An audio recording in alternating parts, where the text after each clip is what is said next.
Point with Brian Fisher. Focal Point with Brian Fisher. Thanks so much for all of your calls in that last segment. You guys just rock. And I'm having so much fun. And we're going to get back to more of your calls a little later. I'm going to ask you this hypothetical question, so you can be thinking about it and revving up your phone lines if you haven't already. That is going to be this. What if there's a rhino and that is our option, like we've had in how many of the last elections since, Reagan? What if that's the situation? What if it's Jeb Bush? What if it's Chris Christie? We're going to get to your calls about that coming up a little bit later in the show. So those who I didn't get to, hopefully you will give me a second chance to get to your phone calls, because I do want to hear from you.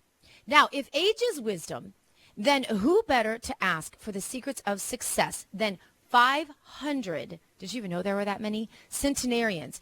We will talk with the man who did coming up next. This is so important to me because I have always felt like the wisdom of older people in our culture has become so devalued. It was devalued when I was a young person, but it is really devalued in today's youth-obsessed, narcissistic culture.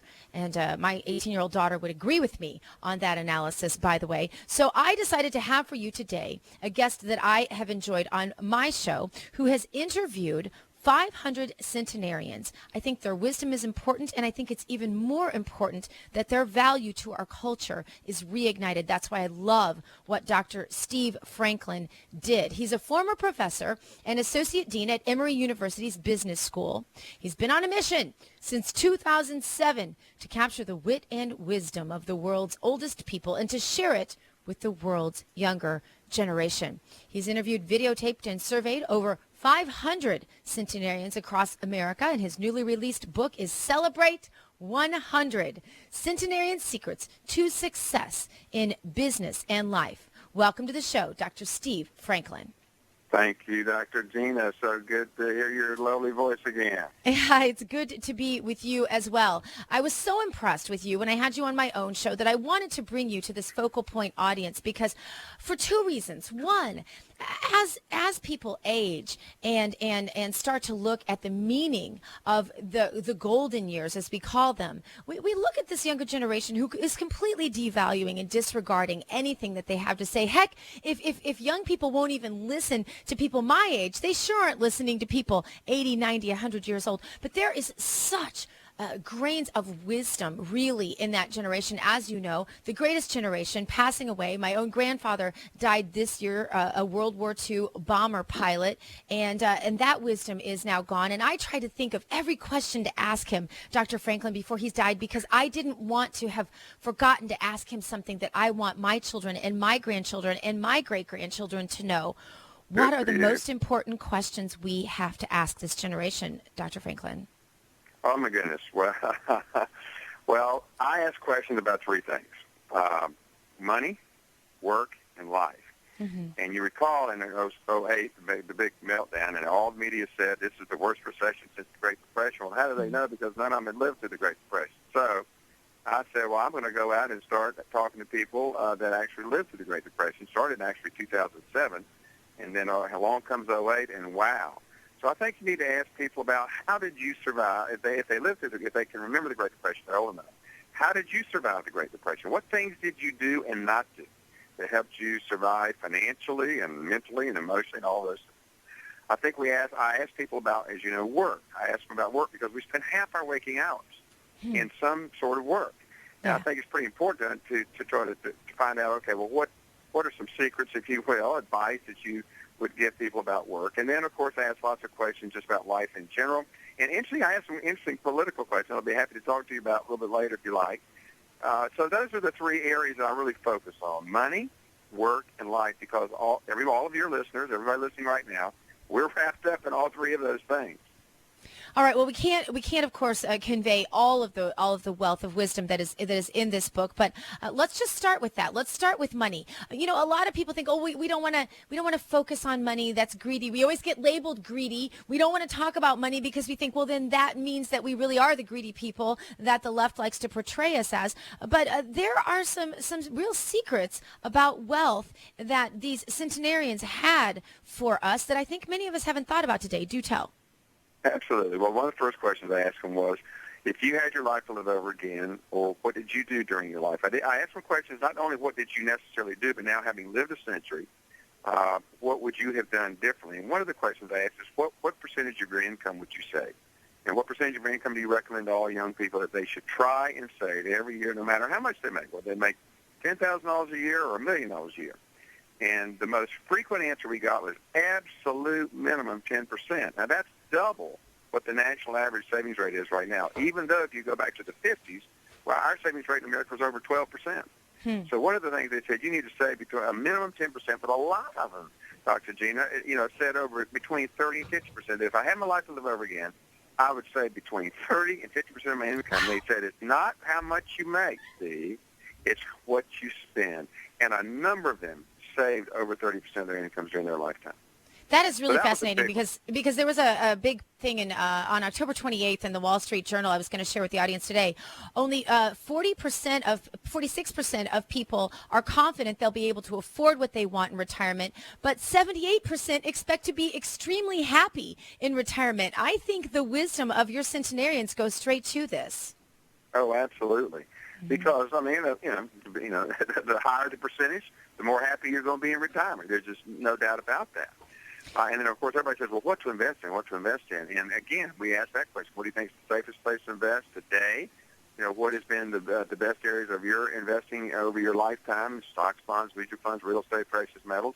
And they were very diversified. And most of them, they diversified. Real estate was the most frequently mentioned category of investing because a lot of them grew up in rural areas. They like land. You can touch it, feel it, hold it, et cetera. Yes. But most of them were very, very diversified in terms of the safe places. But the big point that I made on your show the other day was this, and that is none of them thought they'd live to be 100. That Except I about love, three and of them. that's so important. I want the audience to really have this resonate for them.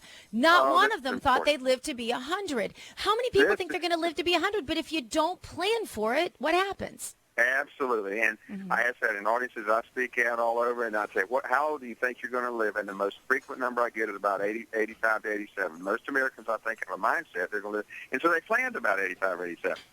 And the point I make with my girlfriend Lillian Cox down in Tallahassee, Florida, is now living out in Texas with her daughter. She said, when the oldest person in my family was my sister. My dad died in his 30s. My mom died in her 60s. My oldest sister died at 71. So I thought at 70 I would be gone. So at 65, the worst financial decision I made was selling my business. And so you name it, I've been there, flew all over the world, traveled with everybody, took my friends, took my family. By the time I was 70, I was broke. And I've been broke for 33 years. Yes. And I known I was going to live this long, I'd have done things differently. And I tell people, don't bet on not living to be on it. Plan for it. If you check out early, your heirs will celebrate the excess that you leave. That's exactly right, and there's nothing wrong with that as well. Let's get to some health issues. What was their best advice to staying healthy? Obviously, no one knows better how to stay healthy than a centenarian. I'm going to assume they lived on kale and never ate pizza, right? This was great. Let me tell you something. Not one said they were ever on a controlled diet. Not one? Come on. Not one. I'm not joking. Not one. Yeah, maybe sometimes they got out of surgery or something like that. They had to be on something for a while, but no one had ever been on a controlled diet at all. But the question I asked them was okay, what's your secret? What do you think is your secret to living to 100 or 110, in one case 116 or whatever? And the number two was healthy eating, not dieting, healthy eating. And the key word here is moderation. They all ate whatever the heck they wanted to eat. I mean, they ate meat, they drank, they had desserts, they liked ice cream. Bacon? I did have a number Did they of have bacon? Adventists. Dr. Franklin, I have to know if they had bacon. Okay, just making one sure. One guy said, ain't nothing better than good hog meat, Dr. Steve. I got to quote that. But I did have one group. I interviewed a number of Seventh-day Adventists out on the West Coast, and most of them were vegetarians. They ate fish a fair amount. But other than them, I mean, everybody all over the board, they ate whatever they want, but they ate in moderation.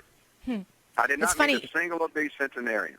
That's funny. That's just pretty biblical when you get right down to it. Yeah, That's a yeah, biblical very diet when you get biblical. right down to it. Yeah. All right. So Downright, so what about life? Because we talked a lot about work. We talked a lot about money. That balance is hard. And I've read many studies before that say, never does anyone at the end of their life say they wish they'd spent more time working. But what other tidbits of wisdom did you get from your centenarians? Well, the number one, what we did, we had nothing in mind, didn't have any categories. We just said, what do you think is your secret? Your secret. What do you think is your secret?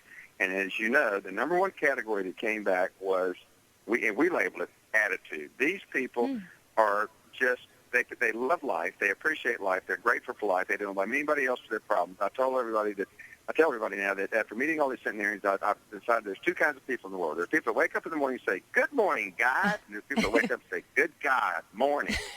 Yep. And these are good morning, God people. They are grateful for life. They have a great attitude about life. They have learned to master stress. And think about this. Almost none of them ever had any serious debt in their entire life. They paid for everything in cash. So their stress level was down from a financial perspective, even though many of them did without a lot. Catherine Bennell said, look, three things you got to do. You got to make do, do without, and do over. And that's how you get through life. And so the attitude about life, I asked them the question of how do you define the word rich? Only one or two times do we have anything that came up about money. Rich was having good health, having friends and family that love you. Those kinds of things that we learned that were just, again, that we need to hear over and over again. So because so much of our culture is obsessed with looking young and looking fit and eating this and being on that diet and having tons of money and come on, we just live in that culture. It's just become that way. And these are not those kind of people. That's not it. I did meet some people who had inherited quite a bit of wealth. I met some centenarians that made a ton of money. Well, Dr. Franklin, we just appreciate this study. The book is called Celebrate 100, Centenarian Secrets to Success in Business and Life. You can find it at 100wisdom.com. Dr. Franklin, thank you for being with us today on Focal Point. Dr. Gina, thank you so much for spreading the word. Pleasure. My pleasure. Stay tuned for more right after this. We are talking about lies today, but we're going to get to some hard truths as well. This is Focal Point on AFR Talk. I'm Dr. Gina Loudon, filling in for Brian Fisher today. Stay tuned, my friends.